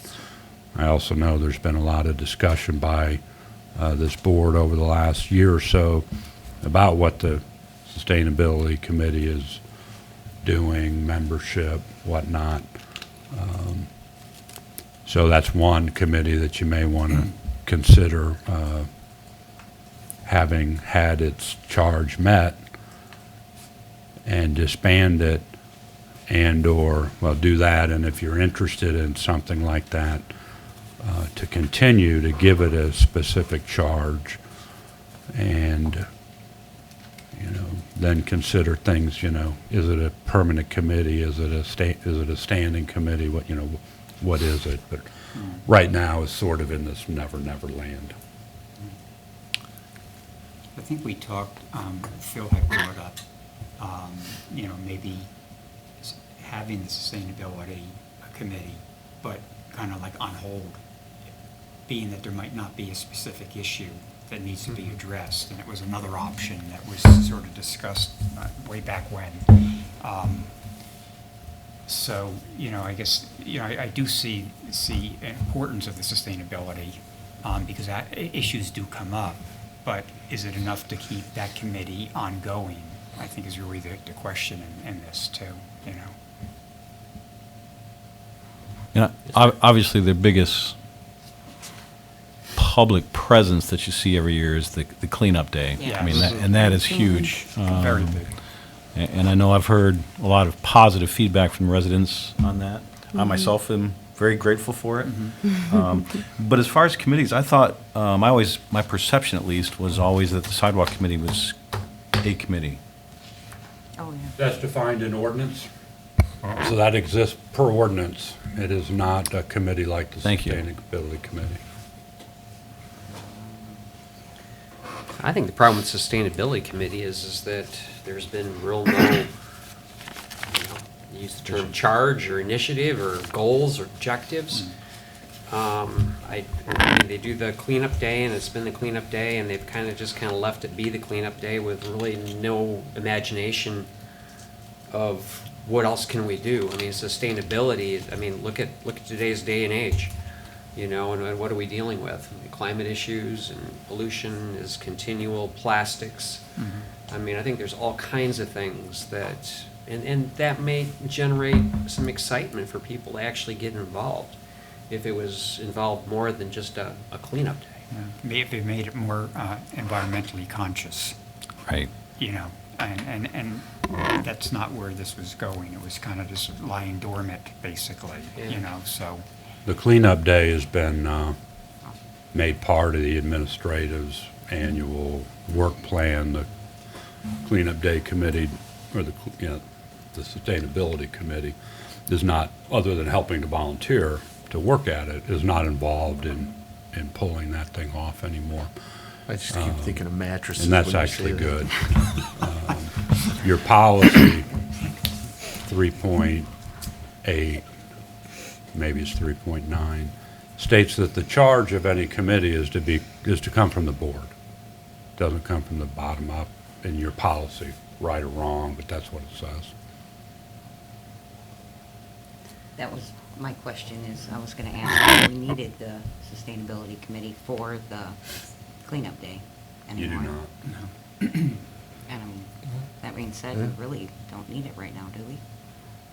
And we can always disband it for the time being, unless we as a board come to something that we'd like to do. I mentioned, going back to the 2%, one of the things on there was also Chippewa River, and any cleanup or any pollutions, testing, whatever. You know, that might be an initiative, both in terms of us getting involved, the 2%, and maybe that's where maybe the Sustainability Committee would be of essence. So, you know, right now, I would think disbanding it, because there's no charge, no specific function that they serve. Yeah. You know, it would probably make the most sense, especially if now the annual cleanup is being done by management or by. I would agree with you, Norm. I think that the way it's currently set up, it just seems like the people that are on it are really struggling to get excited to continue to be on it. I hate the idea of suspending it and then not addressing what the charge should be to reinvigorate it. I hate to, I mean, I'm a very environmentally conscious person, and I just feel that if we set it aside, it's kind of like when we put something on a busy desk and we just set it over here, and the next thing you know, we've got all kinds of other paper on top. And then, is it ever going to get revisited again? I just think there's a lot of things that we can do and encourage and get people excited about, you know, there's a lot of people that are very concerned about, you know, plastics in our society. You know, the pollution in the river, the E. coli issue. I mean, the health department obviously is addressing that. But I just think there's more than that. I think there's a lot there. I just think that if we do just disband it, I think what we need to do is we need to set an objective to give it a new charge. My 2 cents. I would agree. Absolutely. I'll disagree with that. Yeah. I mean, that'd be fine too. I mean, right now, there's no initiative for the folks to meet, and, you know, they're just hanging there dormant, so nothing's being accomplished. I So think they're- they basically are, isn't their terms up? Yeah, I think so. And, well, I'm also thinking if, you know, some of those people on sustainability, they'd be interested in applying for some of the other openings we have on boards too. I mean, you know. And then maybe address, you know, with them if there's something that they They're up in 2020. you know, felt excited about that they would like to see. I mean, but if we do that, do we have a concurrence on the board that we would like to maybe, I always like to, you guys know what, I've said it multiple times, if we do anything, I always like to set a deadline.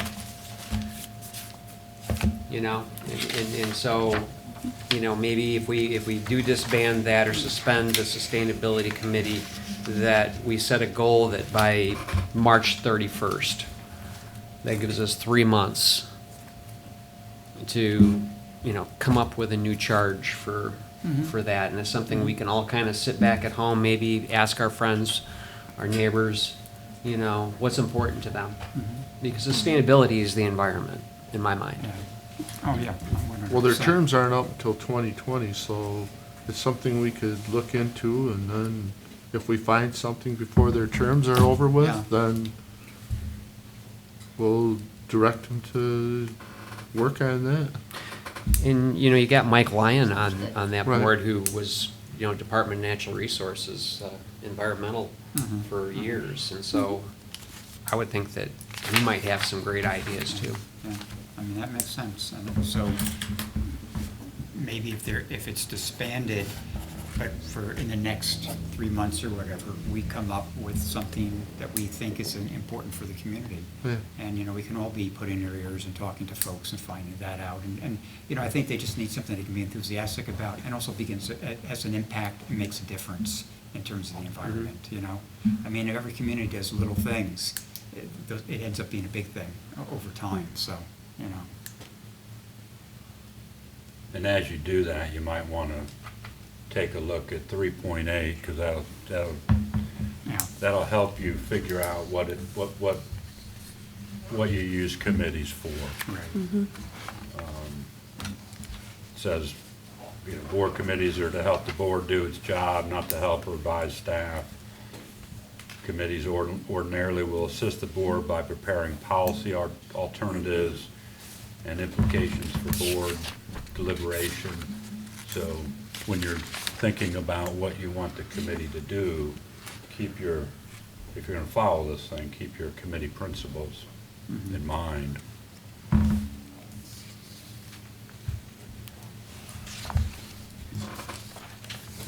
All right. Further discussion on this item? All right. So with that, we move to item 11. This is going to be extended public comment. This is 5 minutes regarding any issue. This is, again, an opportunity for comments only. Questions to the board will not be answered at this time.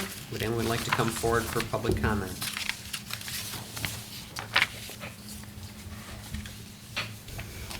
Seeing none, we close public comment. We move to manager's comments. Mark? Thank you. We will continue with board commission recruitment efforts. Since we'll have some additional openings as we look into the first quarter of next year as well.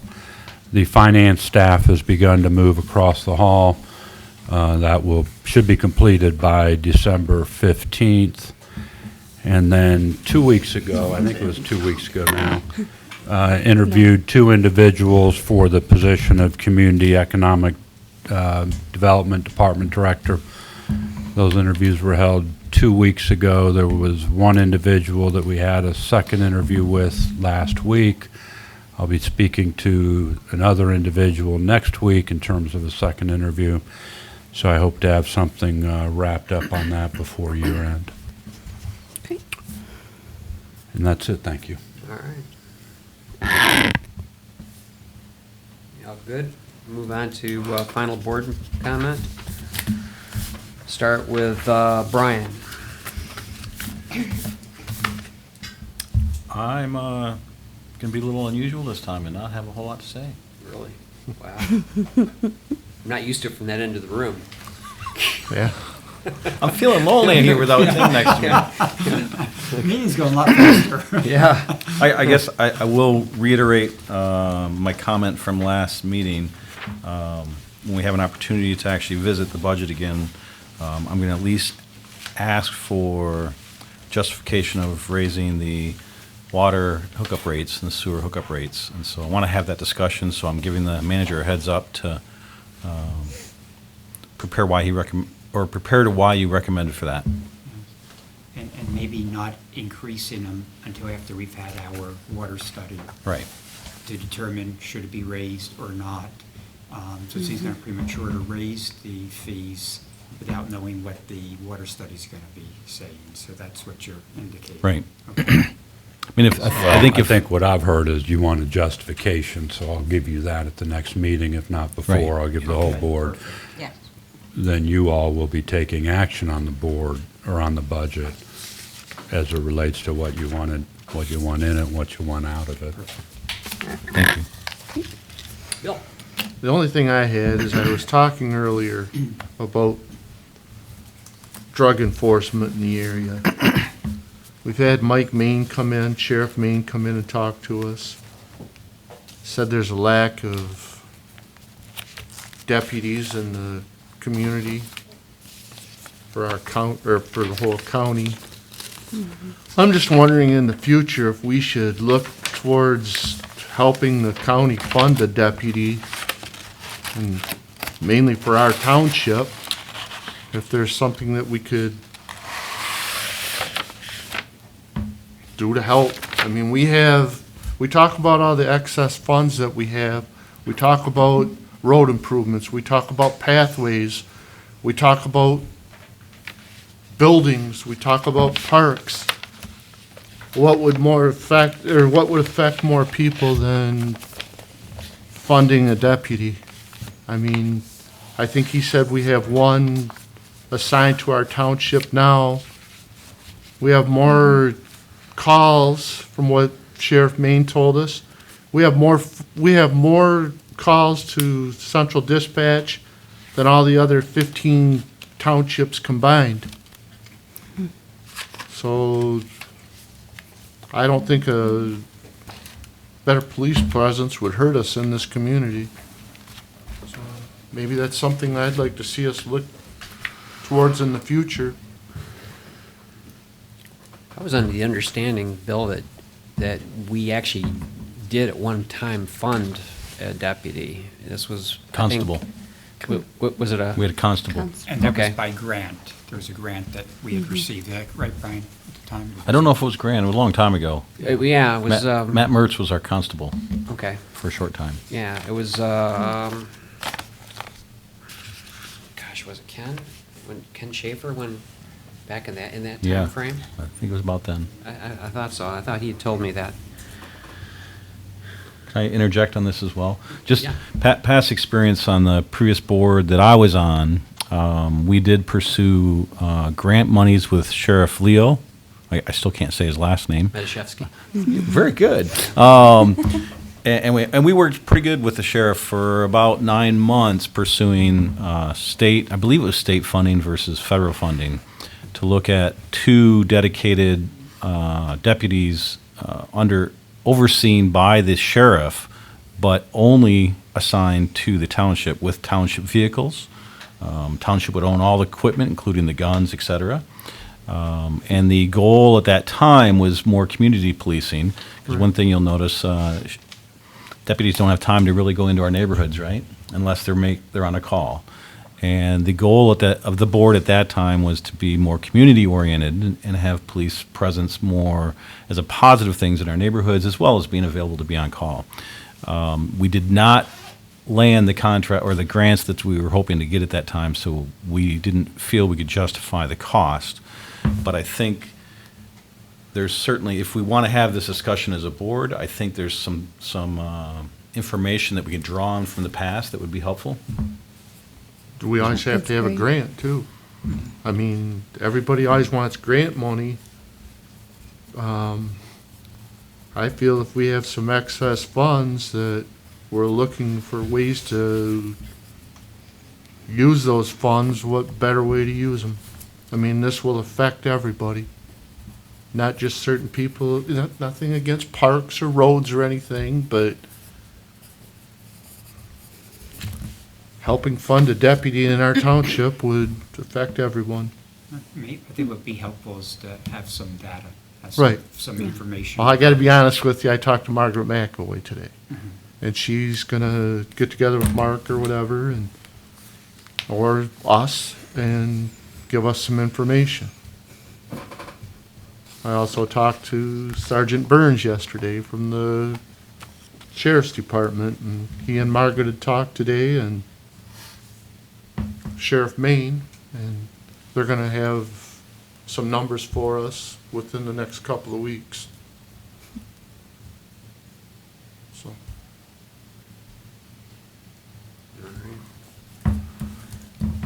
Thank you, Bill. Thanks.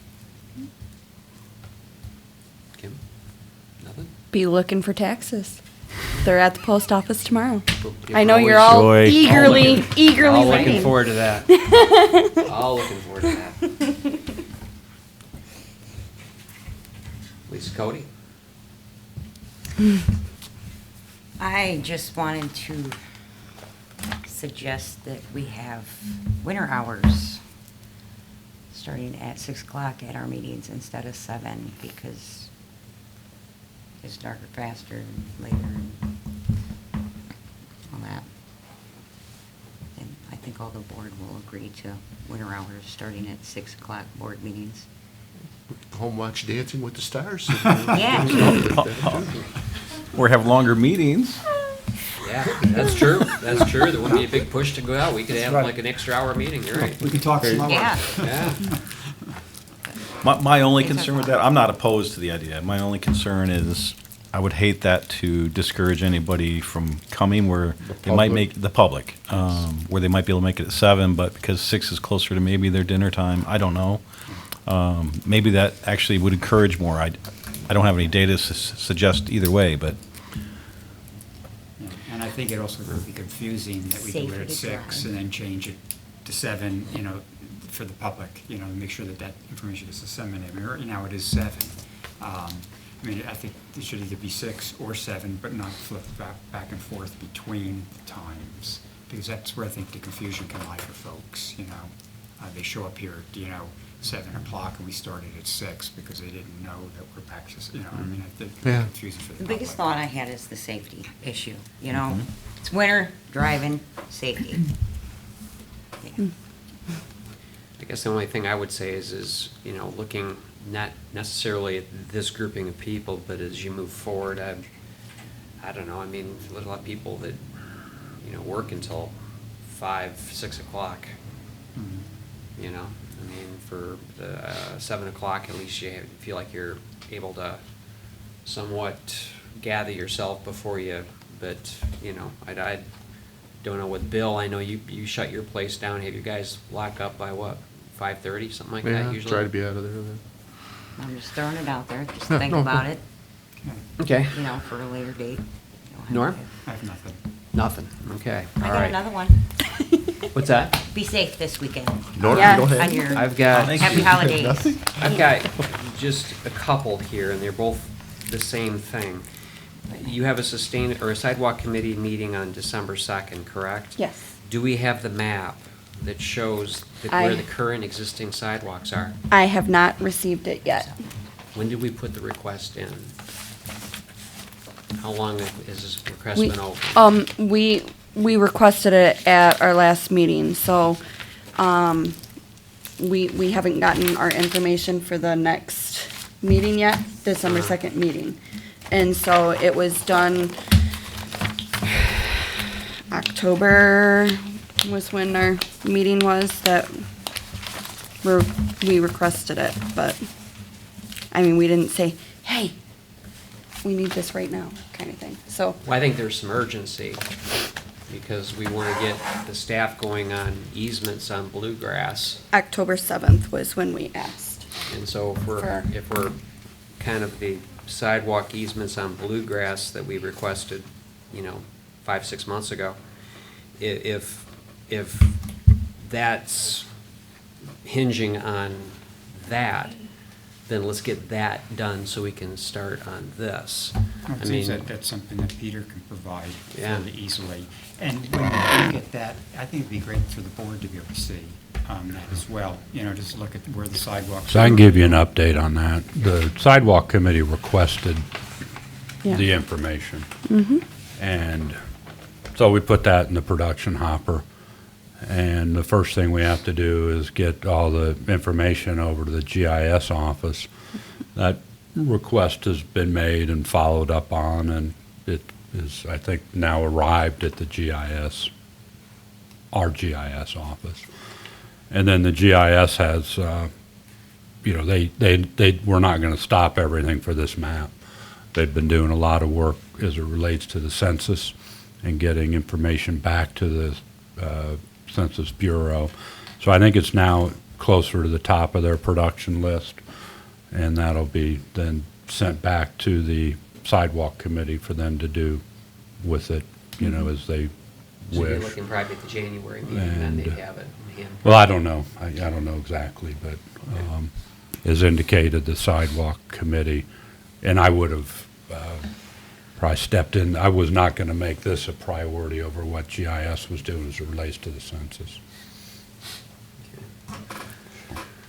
All right, so it'd be nice to be able to go into the spring with a concept where if we're gonna put some sidewalks in or start talking to people about easements, and let's, Well- be able to address it at that Yeah. point, right? Basically, our thought at the sidewalks committee was, with this information, we can look at this, the budget, looking at the budget and that kind of thing, what we can look at for the next year, where are there sidewalks, where should we have some looking at it for the next year, kind of thing. But, I mean, that was kind of where we were going with that one. Gotcha. And you guys have already got a priority list put together then of areas that you wanna have sidewalks put in? We each have our own ideas, however, without seeing this map, there may be some areas that need it more than others, kind of thing. And so, Would you necessarily have to have a map? Wouldn't you be able to just use your sense as to? The sidewalk committee's already defined, they've submitted They're priority areas, exactly. But They've already done that We've got work. Yeah. areas And on the board has Bluegrass received Road it. that are Yeah. intermittent, I can that give would you be an nice to update on have that again, something but- accomplished at some point in time. We've been talking about it for 4 years, so I just think I'd like to see a little bit of a iron in the fire on this. Well, I would like to wish everyone Yeah. a very happy and safe holiday, that you have moments of gratitude and thanks for what we've been blessed with, and enjoy your time with your family. Likewise, thanks. Thank you, Noah. All right. So we need a motion to adjourn. I'll make a motion, we adjourn. Support? All in favor? Aye. No opposed call?